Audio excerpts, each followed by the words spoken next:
Todos queremos ser fuertes. Vemos la debilidad como un defecto que hay que vencer. Pero, ¿y si la base misma de lo que crees que es debilidad fuera una mentira?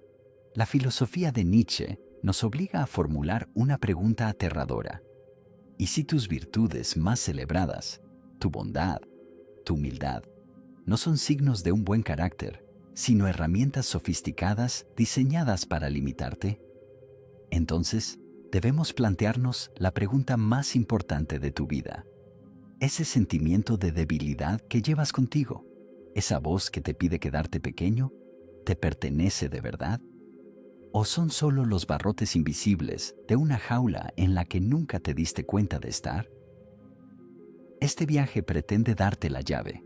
Empezaremos tomando esa sensación de debilidad y mirándola bajo otra luz, no como tu falla, sino como la primera señal en un mapa que conduce de vuelta a tu propio poder.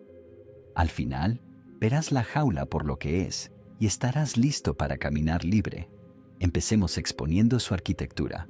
¿Lo has sentido alguna vez? Esa presión silenciosa para caer bien, para agradar, para no mover las aguas. Lo llamamos cortesía, humildad, bondad. Pensamos que es fuerza de carácter. Pero, ¿y si no lo fuera? ¿Y si precisamente eso es lo que te mantiene débil? Nietzsche propone una tesis inquietante. La debilidad no es un fallo natural, sino un sistema de valores meticulosamente construido e interiorizado. Es una prisión invisible que te han condicionado a levantar. Ese condicionamiento comienza en lo que Nietzsche veía como los campos de entrenamiento primarios del rebaño.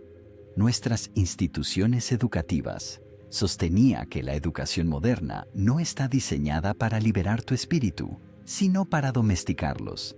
Su propósito real no es cultivar individuos soberanos, sino producir al hombre más corriente posible, manejable y útil dentro de la maquinaria del Estado.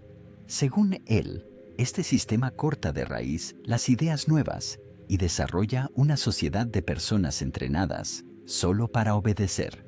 Y ese adiestramiento empieza mucho antes del aula, dentro de las propias jaulas de la familia y la cultura. Desde la infancia se nos enseña a temer nuestra singularidad. Se nos imponen, escribe Nietzsche, hábitos no reflexionados y creencias condicionadas. Cualquier desviación de la norma recibe burla o preocupación, instalando un miedo de por vida que refuerza la conformidad. El individuo con potencial para elevarse por encima de la masa mediocre es presionado por su entorno hasta convertirse, en palabras de Nietzsche, en un animal de rebaño, algo deseoso de agradar, enfermizo y mediocre. Ahí es donde la ilusión se vuelve realmente insidiosa. El sistema toma las estrategias de supervivencia de los débiles y las convierte en virtudes universales. Agradabilidad, obediencia, utilidad para la comunidad, se valoran como la cumbre de la moral. Esta moral de rebaño se proclama luego a sí misma como la única moral verdadera, precisamente para mantener en su sitio a los espíritus más libres y peligrosos.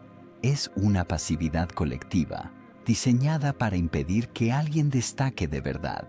Es una moral nacida no de la fuerza, sino de la impotencia.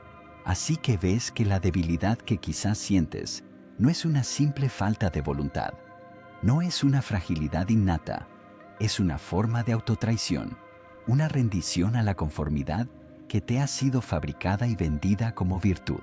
La prisión no está hecha de acero, está hecha de los valores que fuiste celebrado por aceptar.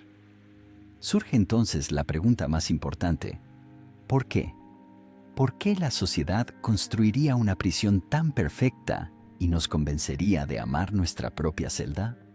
Para responder, debemos descubrir uno de los golpes más audaces en la historia humana: la gran inversión moral que convierte la fuerza en pecado y la debilidad en arma. ¿Por qué se construyó la prisión invisible de la debilidad? La respuesta de Nietzsche es impactante. No fue un error. Fue una revolución, un golpe espiritual silencioso que volteó por completo nuestra comprensión de la moralidad. Para entender cómo ocurrió, hay que ver cómo era la moral antes del robo. Nietzsche llamó a aquella moral original moral de los señores. Fue creada por los fuertes, los nobles, los líderes del mundo antiguo. Su sentido de lo bueno fue simple: un sí espontáneo a sí mismos. Miraban sus propias cualidades: orgullo, valor, fuerza, ambición, y decían: esto es bueno.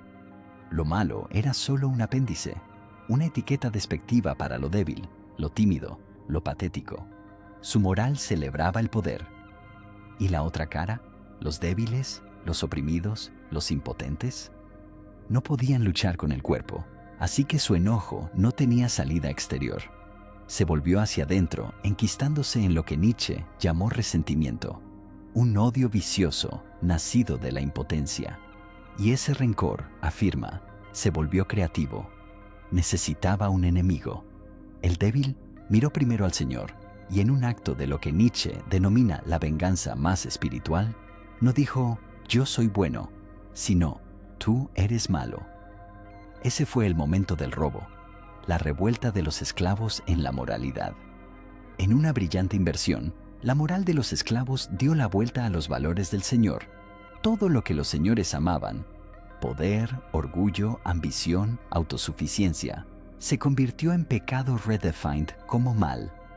Y todo lo que los esclavos necesitaban para sobrevivir, humildad, paciencia, obediencia, piedad, fue elevado de repente a virtudes universales, renombradas como bien. Fue el arma suprema de los débiles: corromper la conciencia del Señor y hacerles sentir culpa por su propia fuerza. Ese ADN moral está ahora dentro de todos nosotros. Por eso, a menudo sentimos que la ambición es egoísta, que el orgullo es un pecado. ¿Y por qué la narrativa de la víctima puede tener un poder moral tan grande?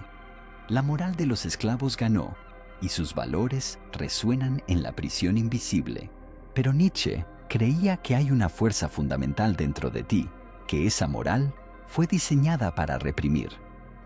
Una fuerza lo bastante poderosa como para quebrar las cadenas de forma definitiva.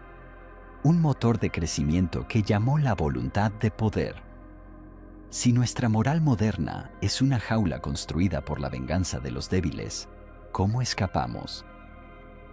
Nietzsche pensaba que la clave es reactivar ese motor que impulsa a todo ser vivo. La voluntad de poder no es lo que muchos imaginan. Olvida la idea de una ansia despiadada de dominar al otro. Eso sería un malentendido peligroso.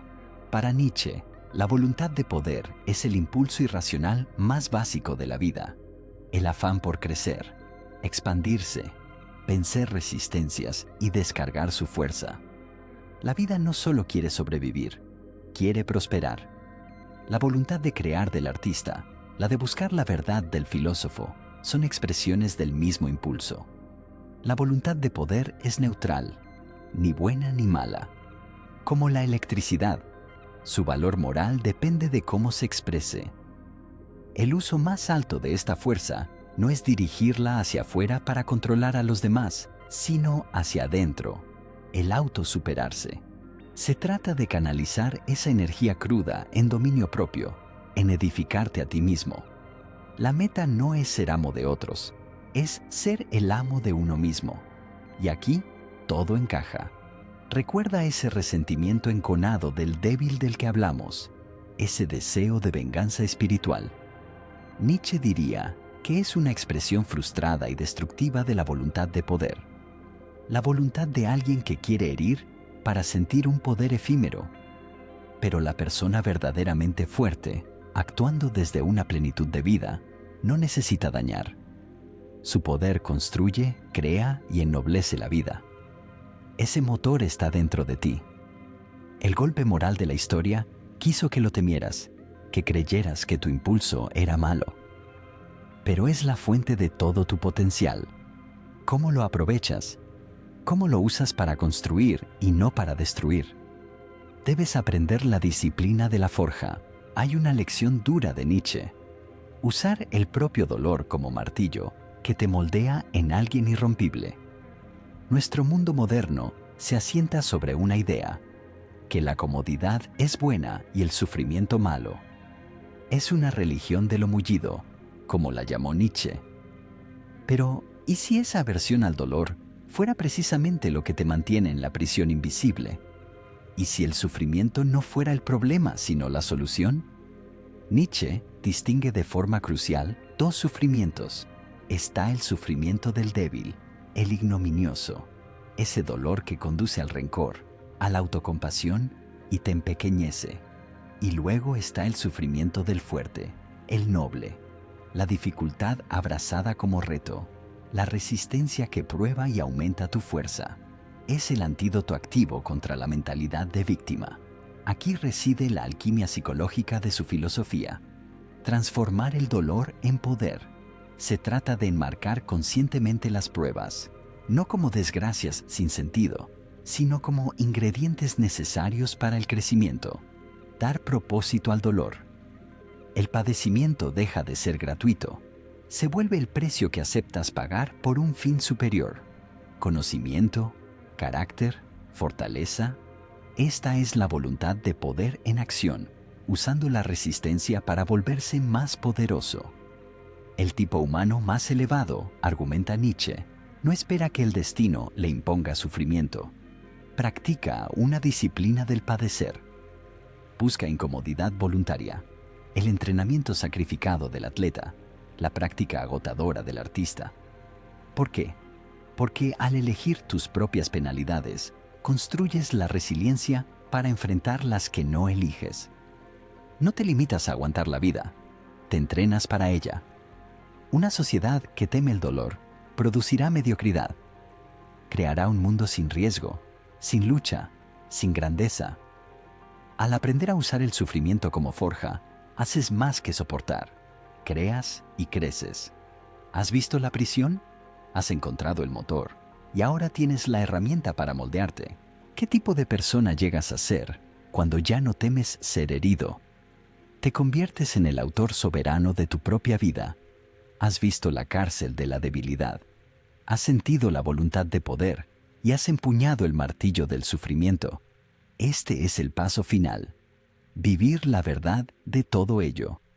Nietzsche llama a este camino autenticidad radical, pero su punto esencial es otro. La autenticidad no consiste en descubrir quién eres, sino en crearte a ti mismo.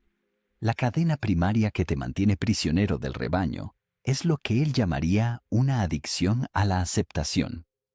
La vida moderna, y en especial las redes sociales, incentivan una autenticidad performativa, una máscara gestionada para obtener me gusta y aplausos. Es la sumisión definitiva a una mirada externa. Para ser verdaderamente auténtico, debes desplazar tu autoestima desde la opinión ajena a tu propio juicio interior. Eso lleva a un hito valiente: estar cómodo con ser odiado. En un mundo de conformidad, vivir una vida excepcional provocará inevitablemente el rencor de la mediocridad. Para ser libre debes volverte incontrolable por las herramientas sociales de la alabanza y la vergüenza. El laboratorio esencial para ese trabajo es la soledad elegida, no la soledad triste, sino la soledad decidida.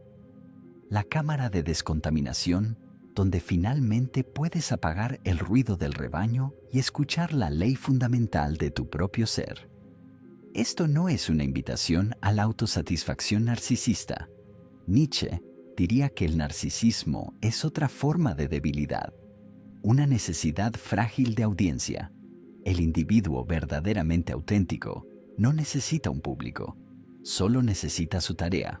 Una es síntoma de debilidad que pretende parecer fuerte. La otra es la confianza silenciosa de la fortaleza misma. Hemos llegado al final del recorrido. En un principio, preguntamos si tu debilidad era real o si eran solo los barrotes de una jaula invisible. Ahora ves la verdad. La ilusión se ha hecho añicos. Has visto cómo se construyó la cárcel mediante un robo moral. Has descubierto la voluntad de poder como tu motor. Has aprendido a usar el sufrimiento como forja y la autenticidad radical como llave. La palabra debilidad ya no tiene el mismo peso. porque ahora entiendes el mecanismo. Así que cuando sientas esa presión por agradar, la reconocerás no como virtud, sino como un eco del rebaño, y tendrás la opción de ignorarla. Esta libertad es el primer paso para convertirte en lo que Nietzsche llamó creador de nuevos valores, en un puente hacia un futuro mayor para la humanidad. La pregunta ya no es, ¿soy débil? La pregunta real, la que ahora solo tú puedes responder, es esta. ¿Qué gran cosa construiré con la fuerza que ahora sé que poseo? Si estás listo para continuar el viaje, suscríbete y únete a este círculo de pensadores. Hasta la próxima. Completa el círculo.